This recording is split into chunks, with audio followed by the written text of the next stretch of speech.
अस्सलाम वालेकुम my YouTube family, कैसे हैं आप सब।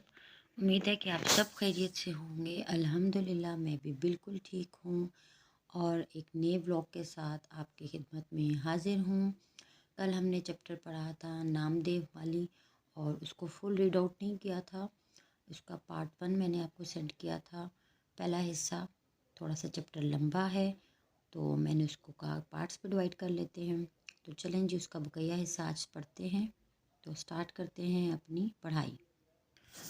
हमारे पास ये फ़हरिस्त होती है जिसमें हर चैप्टर का नाम मेंशन होता है। जो सबक है, जो नज़म है, जो भी कुछ रेलेवेंट चीज़ हमें चाहिए होती है उसका नाम मेंशन होता है और उसके आगे उसका सफ़ा नंबर लिखा हुआ होता है। इसमें हर इंसान को ढूंढने में आसानी हो जाती है और जिस तरह स्कूल जाने वाले छोटे बच्चे होते हैं जिनको अक्सर मुश्किल पेश आती है, वो चैप्टर ढूंढते रहते हैं कि क्या पढ़ना है, मश्क कहाँ से करनी है, एक्सरसाइज कहाँ से करनी है, उनके लिए ये बहुत ज़्यादा आसानी पैदा करती है चीज़। और इसी तरीके से हम अपनी फ़हरिस्त ओपन करेंगे और यहाँ पे जाके देखेंगे तो हमारा चैप्टर ये रहा, नामदेव माली शख्सी खाका और सफ़ा नंबर 103। तो ये आसानी से अब हमें मिल गया है और अब हम अपना सफ़ा नंबर 103 ओपन करते हैं। 104 नंबर सफ़ा तक हमने कल पढ़ा था और आज हम शुरू करते हैं 105 सफ़ा नंबर। बागों में रहते रहते उसे जड़ी बूटियों की भी शिनाख्त हो गई थी। ख़ास कर बच्चों के इलाज में उसे बड़ी महारत थी। दूर दूर से लोग उसके पास बच्चों के इलाज के लिए आते थे। वो अपने ही बाग में से जड़ी बूटियाँ लाकर बड़ी शफ़क़त और गौर से उनका इलाज करता। कभी कभी दूसरे गांव वाले भी उसे इलाज के लिए बुलाते थे। बिला तामुल चला जाता, मुफ्त इलाज करता और कभी किसी से कुछ नहीं लेता था।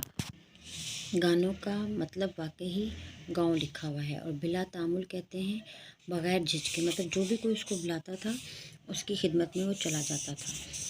वो ख़ुद भी बहुत साफ़ सुथरा रहता था और ऐसा ही अपने चमन को भी रखता था। चमन जैसा कि आप सबको पता है बाग को कहते हैं।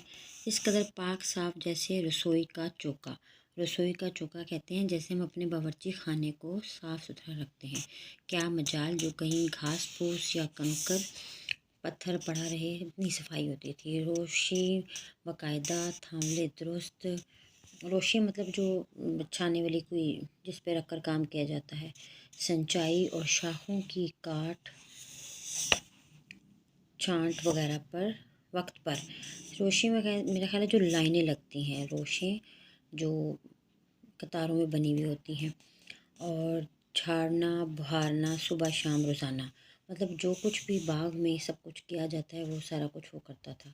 और सारे चमन को आईना बना के रखा हुआ था। अपने बाग को ऐसा रखा था जैसे एक आईना होता है, साफ शफाफ।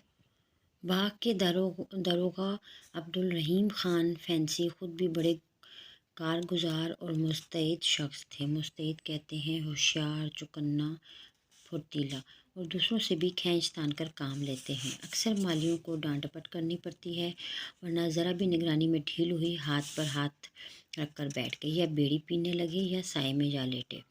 आमतौर पर इंसान फितरन काहिल और कमज़ोर वाक़ हुआ है। आराम तलबी हम में कुछ मोरसी हो गई है। मोरसी कहते हैं विरासत में जो चीज़ मिली हुई हो। लेकिन नामदेव को कभी भी कुछ कहने की नौबत ही ना आई।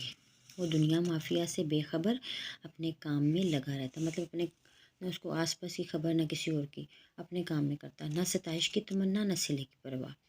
ना ही कोई उसको होता था कि मुझे कोई पसंद करे मेरे काम को या मुझे कोई चीज़ मिले, किसी चीज़ की परवाह के बगैर। एक साल बारिश बहुत कम हुई। कुओं का और बाउलियों में पानी बराए नाम रह गया।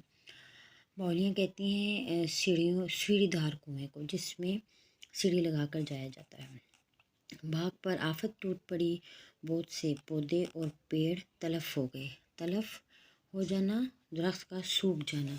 जो बच रहे वो ऐसे निढाल और मुरझाए हुए थे जैसे दिक एक बीमारी का नाम है। लेकिन नामदेव का चमन हरा भरा था और वो दूर दूर से एक एक घड़ा पानी का सर पे उठा के लाता और पौधों को सेंचता कहते हैं पौधों को हर वक्त पानी देना। ये वो वक्त था कि कहत ने लोगों के औसान ख़ता कर रखे थे। कहत कहते हैं जब इंसान के ऊपर हर तरह से بھوک ہڑتال کا سما ہو جائے، خشک سالی آ جائے، ختم ہو جائے، روز غلہ اناج ختم ہو جائے، اور لوگوں کے اوسان خطا کر دیے تھے، مینس کہ ان کو اپنا ہوش ہی نہیں رہا۔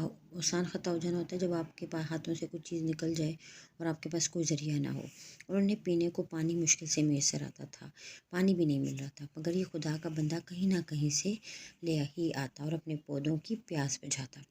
جب پانی کی قلت کمی اور بڑھی تو اس نے راتوں کو بھی پانی ڈھو ڈھو کے لانا شروع کیا۔ پانی کیا تھا، یوں سمجھے کہ آدھا پانی اور آدھا کیچڑ ہی ہوتی تھی، لیکن یہی گدلا پانی پودوں کے حق میں آب حیات تھا، آب حیات جو زندگی دے۔ میں نے اس بے مثل کارگزاری پر اسے نام دینا چاہا تو اس نے لینے سے انکار کر دیا۔ شاید اس کا کہنا ٹھیک تھا کہ اپنے بچوں کے پالنے پوسنے میں کوئی نام کا مستحق نہیں ہوتا، کیسی ہی تنگی ترشی ہو وہ ہر حال میں کرنا ہی پڑتی ہے۔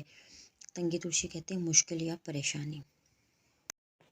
جی اسٹوڈینٹس 106 پیج پہ آج کے اس نام دیو مالی کے چیپٹر کا ہم اختتام کرتے ہیں، اس کو یہیں پہ پاز کرتے ہیں۔